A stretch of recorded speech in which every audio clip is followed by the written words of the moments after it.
ప్రపంచానికి శాంతి మార్గాన్ని ఆచరించే దేశానికి స్వతంత్రం అందించినటువంటి ఘనత గాంధీజీకే దక్కుతుందని మాజీ మంత్రి తలసాని శ్రీనివాస్ యాదవ్ స్పష్టం చేశారు. ఇక గాంధీజీ 76వ వర్ధంతి సందర్భంగా సికింద్రాబాద్ నియోజకవర్గం రాంగోల్పేట డివిజన్లో ఉన్నటువంటి ఎంజీ రోడ్డు వద్ద బాపు గాంధీ విగ్రహానికి పూలగుచ్చాలతో నివాళులు అర్పించారు. ఇక గాంధీజీ చూపిన మార్గంలో మనం నడవాలని, ఆయన ఆశయాల కోసం పనిచేయాల్సిన అవసరం ఉందని అన్నారు. ఇక గాంధీ కలలు కన్న భారతదేశ నిర్మాణంలో ముందుకు సాగాల్సిన అవసరం ఉందని గుర్తు చేశారు.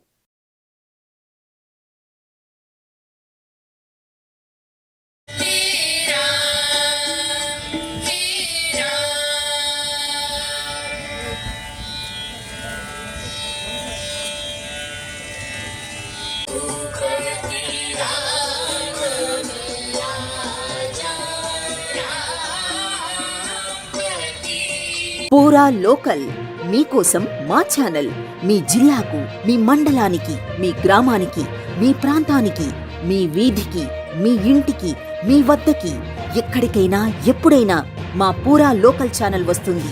మీరిచ్చే సమాచారాన్ని అందరికీ చేరువయ్యేలా చేస్తుంది. మీ గొంతుకని ప్రతి ఒక్కరికి వినిపిస్తుంది. మీకు ఎల్లప్పుడూ అందుబాటులో ఉంటుంది మా పూరా local. Your choice for local voice. పూరా లోకల్.